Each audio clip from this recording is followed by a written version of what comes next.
Bem-vindos ao Eu e Deuses, seu podcast bissemanal de mitologias, histórias de santos, heróis, folclores estranhos e mais. Eu sou a Camila Kintzel e toda semana me alterno com a submersa Daniela Benetti contando essas histórias para vocês. E hoje vamos voltar às origens com um clássico grego. Vamos falar dos deuses dos mares, Poseidon. Então venha comigo e se prepare para este mergulho nas águas profundas da mitologia. Eu fiz essa piada? Fiz, socorro. Ai, meu Deus. Olha a água! Olha ali! Mamãe! É Deus, mamãe! Vamos lá. Poseidon para os gregos, Netuno para os romanos, talvez seja o deus mitológico mais pop. Afinal, o que tem de fonte de Poseidon e Netuno no mundo não é pouca coisa. O povo não pode fazer uma fonte na praça de Itamanhambuca e já coloca um Poseidon lá. Além disso, ele também é o pai do Percy Jackson e avô da Pequena Sereia na versão da Disney. Ou seja, ele é pop. Ele é um deus daquela primeira geração e acredito que junto com Zeus e Hades formem a tríade dos deuses considerados mais poderosos do Olimpo. Olha aqui quanto poder, né? Poseidon é o senhor dos mares, mas aqui vale dizer algo. Ele não é o senhor de todas as águas, viu? Ele rege os mares gregos, e por mares gregos estão incluídos os mares internos da terra, ou seja, as profundezas dos rios e, assim, basicamente os lençóis freáticos, né? Mas cada rio, lago, poça d'água na Grécia tem um deus específico. Ele também é o senhor das ondas, chuvas, pode acalmar tormentas, passando com sua carruagem sobre as ondas. E aí vai mais uma coisa que pouca gente sabe. Poseidon também é o senhor dos terremotos, que, segundo a mitologia, eram formados quando ele enfiava seu tridente no fundo do oceano, mas também era o senhor dos cavalos. Específico, né? Logo vamos saber por quê. Seu símbolo mais comum é um golfinho, para não fazer o menor sentido mesmo. Senhor dos cavalos, símbolo, golfinho. Reclame com os gregos. Ele passava grande parte do tempo do Olimpo, mas tinha um palácio sob as águas. Em alguns relatos, era dele Atlântida, mas a polêmica aqui. Seu nome, claro, também é disputa. Pode significar sacudidor da terra ou chefe dos mares. O que são duas das características dele, no final das contas, né?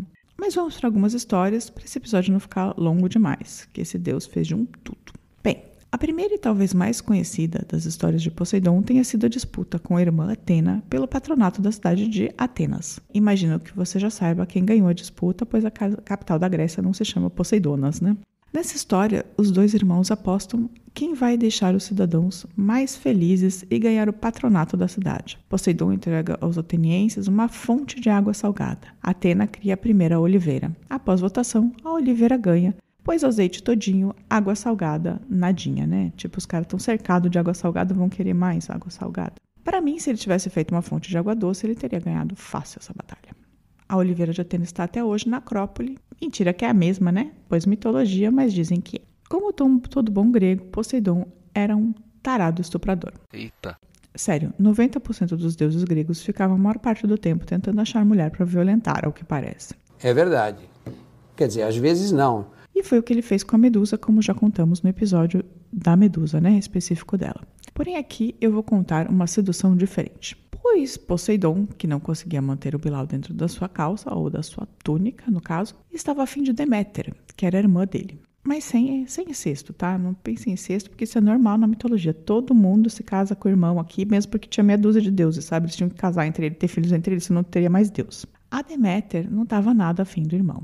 Então ele resolveu que deveria criar algo para ela como um presente, né? Um presente para a deusa. E ele pensou no cavalo. Mas não foi de primeira que ele acertou, né? Primeiro ele criou um animal que ficou meio deformado nas costas. E ele não curtiu a ponto de presentear para Deméter, mas ficou aí.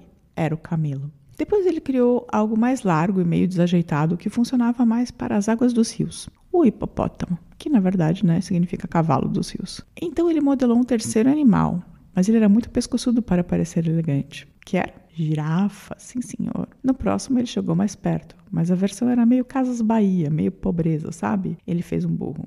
Aí ele resolveu inovar e fez uma coisa mais cafona, mais cheia de variações de estampa, né? Mais animal print, fez a zebra. E por fim ele conseguiu chegar a um belíssimo cavalo que ele deu para Deméter e ela curtiu a valer. Curtiu tanto que eles começaram a ter uma relação assim de vai e vem, mais consensual aqui, tá? Vale dizer que ele também curtiu tanto o cavalo que ele fez para Deméter, achou tão incrível, que ele resolveu fazer um para si mesmo e criou o cavalo marinho. Nessa relação de vai e vem que eles tinham, aconteceram encontros peculiares, digamos assim. Um Um dia, por exemplo, ela se transformou numa égua e estava cavalgando entre os cavalos de Poseidon. Então o próprio Poseidon viu isso e falou, vou aproveitar a oportunidade. Se transformou num alazão belíssimo e os dois, assim, tiveram um coito ali no pasto, de forma a cavalar.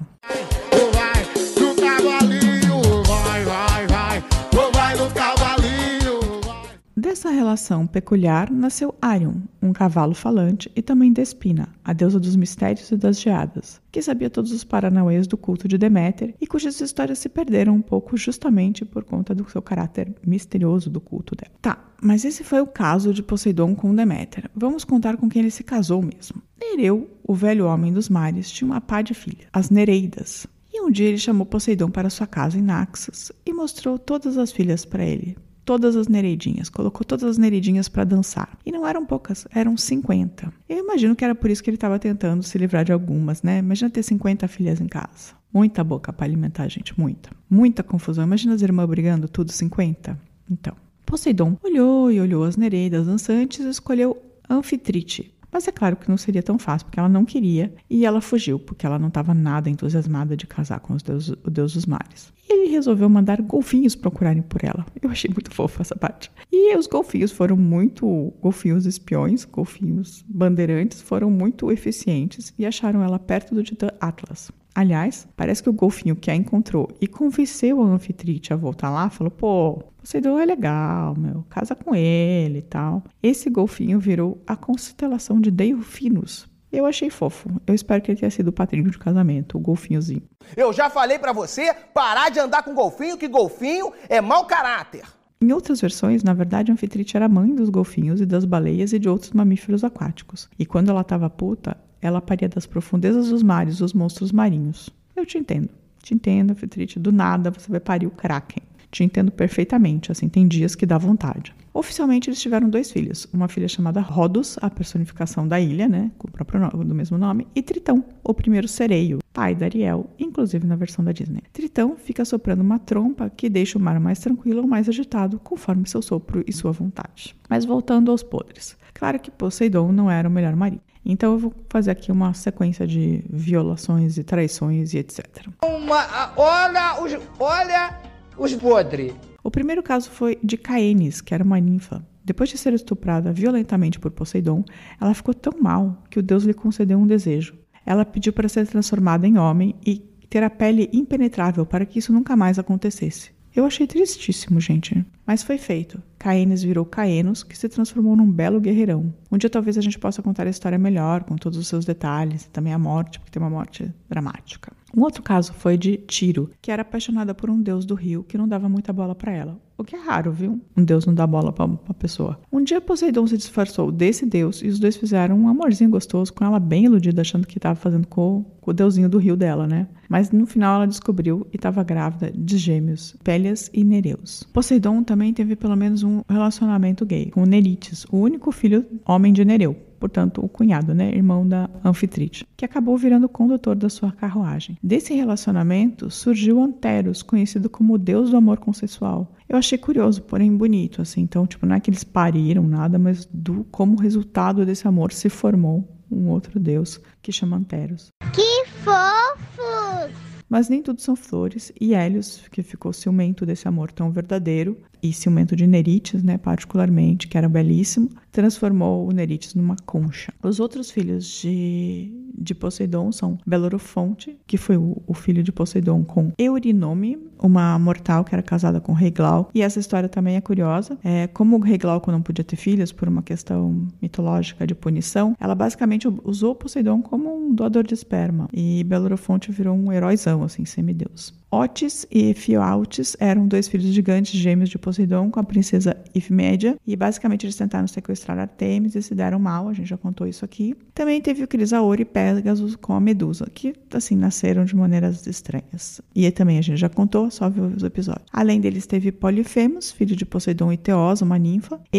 O Polifemo, o ciclope que o Odisseu cegou e causou um sério problema diplomático na pequena São Caetano do Sul, que é a Grécia. Ele também teve como filho Proteus, nasceu da relação de Poseidon com Fenícia. Esse era um deus do mar bem malucão, que fazia profecias e conseguia mudar de forma, assim, ele era bem interessante, assim como Deus. Talvez valha a pena contar essa história. Basicamente, então, Poseidon era um deus pop que passava metade do tempo ou estuprando ou transando com pessoas e era super importante pros gregos, né, que viviam do mar, assim. Ele também teve várias aparições importantes na Guerra de Troia e ele conduzia, né, o tempo, de certa maneira, né, o tempo do mar, né, essa coisa do como o mar vai estar, a tempestade marítima, o terremoto. Tsunamis, furacões e terremotos. O Poseidon era cultuado nos meses de dezembro e janeiro, a partir do solstício de inverno no hemisfério norte, justamente talvez porque fosse um momento que os pescadores estivessem menos ativos, né? Sua festa era enorme, imensa, como Deus que ele era, né?